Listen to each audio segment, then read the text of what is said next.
Hai hai hai, selamat datang di channel Bang Anim. Di video kali ini Bang Anim akan membahas alur cerita dari serial manhwa Fast Genius. Tapi sebelum itu buat kalian yang belum join ke channel ini, jangan lupa buat di subscribe dan nyalakan lonceng notifikasinya supaya Bang Anim semangat bikin kontennya. Oke, nggak usah kelamaan intro, yuk kita langsung lihat alur ceritanya. Siung!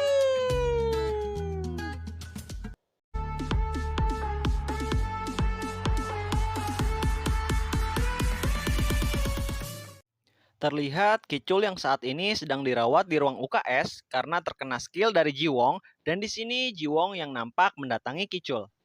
Kicul sudah sering melakukan hal yang buruk. Sebenarnya aku ingin membiarkannya, tapi dia sebentar lagi akan mengikuti kompetisi. Jadi apakah aku harus menyembuhkannya? Ucap Jiwong. Jiwong pun membuka tirai dan nampak Kicul yang sedang tertidur dengan lengannya yang sekarang sedang diperban. Anak tengil ini setelah mengerjai Jinso, lihatlah bagaimana si tengil ini tidur sekarang. Aku jadi nggak mau menyembuhkannya, pikir Jiwong yang nampak kesal.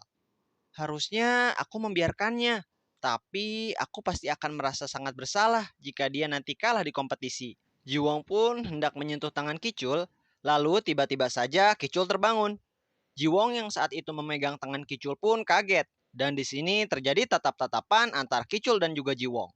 Apa yang kau lakukan? Tanya Kicul. Dan Jiwong pun hanya bisa diam saja karena bingung harus menjawab apa. Oh ini, aku hanya penasaran saja dengan cedera di pergelangan tanganmu, jawab Jiwong. Kamu penasaran? Apa kau datang untuk meracuniku? Apa yang coba kau lakukan? Apa kau pikir aku nggak bisa bertarung karena tanganku patah, hah?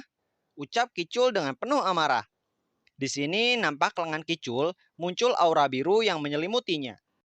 Lalu tiba-tiba saja datang bu guru yang bertugas di UKS menghampiri mereka.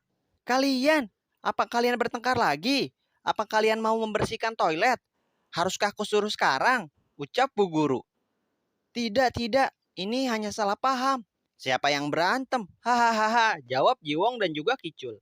Nampak di sini Jiwong sedang berpikir untuk menyembuhkan Kicul sebentar lagi agar dia pulih total. Lalu Sin pun berpindah dengan memperlihatkan adegan seminggu kemudian. Nampak Kicul yang sedang duduk sambil mendengarkan musik. Lalu tiba-tiba saja ada orang yang mendatangi Kicul. Kicul, aku masih tidak percaya loh. Aku mendapatkan juara 1. Aku sebelumnya tidak bisa mengalahkanmu. Jadi kerja kerasku akhirnya terbayarkan. Dengan medali ini, aku akan pergi ke sekolah yang menakjubkan sepertimu. Aku bertujuan ke Universitas Nasional, ucap pria itu. Perkataan orang itu sontak membuat Kicul sangat marah. Kicul pun langsung menarik kerah baju pria itu. Hei anak kadal, apa yang tadi kau katakan? Apa hubungannya denganku, ha? Kamu hanya memenangkan medali emas sekali. Dan sekarang kamu bertingkah layaknya kita berteman. Mau ngajak gelut, ha? Ucap Kicul. Nampak di sini ayah Kicul yang sekaligus pelatih murid-murid yang ada di dalam bis melerai pertikaian itu. Hei, hentikan. Pertandingan ini telah selesai, Kicul.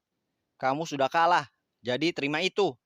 Itu menjijikan jika pecundang marah setelah kalah. Hasilnya terlihat sangat jelas, ucap ayah Kicul. Lalu pria yang sebelumnya bertikai dengan Kicul akhirnya langsung dibawa oleh ayah Kicul. Apa kau terluka? Kerja bagus hari ini. Aku baik-baik saja, terima kasih. Dan terlihat di sini, pria yang sebelumnya bertikai dengan Kicul pun turun dari bis. Di sini nampak Kicul masih kesal dengan medali yang dia peroleh. Sin pun berpindah dengan memperlihatkan sebuah ruangan latihan yang mana ayah Kicul sedang menghukum Kicul yang selalu membuat masalah. Beberapa saat yang lalu kau dipukul orang yang bahkan tidak pernah latihan. Selanjutnya kau mematahkan tanganmu. Dan kau pun menghancurkan kerja keras kita. Dasar kau anak yang menyedihkan. Kamu berkata kalau kamu pasti akan masuk Universitas Nasional. Ucap ayah Kicul. Kemudian ayah Kicul pun merilis tongkat saktinya untuk menghukum Kicul. Pak! Pak! Pak! Sin pun kembali berpindah. Nampak di sini Jiwong sedang berada di ruang UKS untuk membantu bu guru dengan tujuan agar misi untuk menaikkan level kekuatannya tercapai. Dan terlihat di sini Sun Ho yang saat ini sedang merayu Soa untuk meminjamkan buku PR-nya. Soa, tolong perlihatkan PR-mu. Apa? Padahal kau nggak ada kerjaan dan waktu luangmu sangat banyak. Tapi kenapa masih nggak mengerjakan PR-mu? Ah, pelit sekali. Jiwong, coba tunjukkan PR-mu. Lalu dengan senang hatinya, Jiwong memperlihatkan PR-nya. Ya, dia senang karena permintaan dari Sunho adalah sebuah misi untuk meningkatkan levelnya. Cerita singkat, di sini Jiwong mendapatkan banyak sekali XP dari semua misinya, dan dia berhasil mencapai level 5. Kemudian kita diperlihatkan Jiwong dan juga Sunho akan pergi ke suatu tempat, karena mereka kelelahan karena mengerjakan PR. Aku sekarang lapar setelah menggunakan semua sel otakku, ucap Sunho. Apakah kamu mau pergi ke suatu tempat? Tanya Jiwong. Cerita pun berpindah. Yang nampak di sini Jiwong dan Sunho pun terlihat kaget karena melihat Kicul dan teman-temannya yang sekarang sedang mengerjai Jinso. Hoi gendut, apa yang kamu lakukan terakhir kali? Sepertinya kemarin aku memukul perut gendutmu. Apa kamu diam dan memakai ikat pinggang untuk menyakitiku? Karena kamu, aku kalah dalam pertandingan. Sekarang lepaskan bajumu. Biarkan aku melihatnya. Lalu tiba-tiba saja muncul pemberitahuan misi tidak terduga pada Jiwong untuk menyelamatkan Jinso. Aku harus menghentikannya lagi seperti di kantin. Aku nggak tahu caranya bertarung. Jadi aku nggak punya kesempatan menang. Kecuali aku menggunakan semua skill pertahananku ke Jinso secara diam-diam. Pikir Jiwong. Tapi tiba-tiba saja Sunho berteriak. Apa yang coba kau lakukan anak menyedihkan? Ucap Sunho. Sontak itu membuat Kicul terdiam dan mengingat kembali kejadian yang ada di dalam bis pada saat itu. Kicul pun langsung melirik ke arah Sunho dan di sini Jiwong sangat kaget karena kelakuan Sunho. Kemudian Kicul pun mendatangi Sunho dengan sangat marah. Aku menyedihkan. Apa yang kau katakan padaku sialan? Ucap Kicul. Ya, kau memang anak yang menyedihkan. Ucap Sunho. Beraninya kau. Kau berurusan dengan orang yang salah hari ini. Ucap Kicul. Lalu tiba-tiba saja Sunho langsung menarik napasnya dan berteriak. Sonhe, di sini. Hah? Sonhe? Siapa itu? Apa yang kau? Tiba-tiba saja dari jarak yang cukup jauh terlihat bola melesat dengan kecepatan tinggi menuju ke arah Kicul. Siung! Buah! Dan terlihat di sini ada seorang gadis yang mendekat ke arah Jiwong dan juga Sunho. Bukankah sudah kubilang, kau akan mati jika memanggil nama itu? Ucap gadis itu. Di sini teman-teman Kicul kaget, karena tiba-tiba saja ada bola yang melesat ke wajah Kicul. Dari mana bola itu datang? Kicul, apa kau tidak apa-apa? Ucap teman-teman Kicul. Sunho pun menyuruh Jinso pergi dengan memanfaatkan situasi tersebut. Nampak di sini Kicul masih keleyengan karena terkena bola barusan. Sial! Di mana kau terkena bolanya?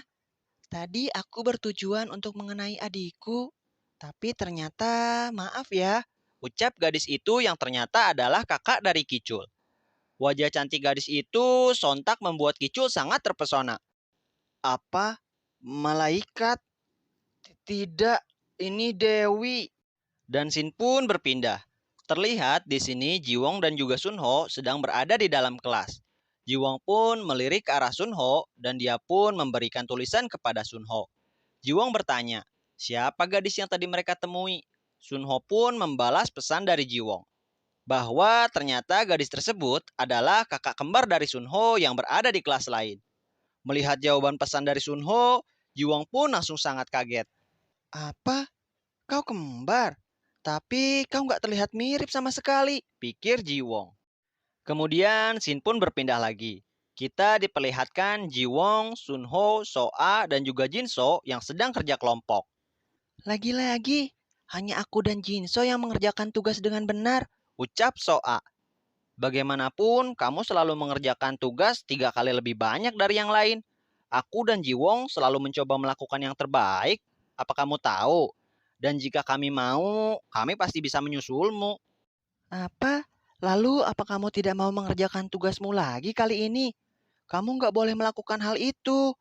Lalu tiba-tiba saja nampak di sini Sunho dipukul kepalanya oleh ayahnya. Terlihat ayah Sunho mencoba menyemangati mereka dengan membuat makanan yang sangat lezat. Mereka pun tampak lahap memakan makanan tersebut dan menikmatinya. Singkat cerita, ketika mereka sedang menikmati makanan, lalu muncullah kakak kembaran Sunho yang terlihat begitu cantik. Aku pulang. Oh, ternyata banyak teman-teman Sunho. Kalian apakah datang ke sini untuk bermain? Ucap kembaran Sunho. Semua orang yang ada di situ kaget. Dan terlihat Soa yang ternyata lebih kaget lagi. Kau, kau adalah... Dan cerita pun to be continue. Kita lanjut besok ya.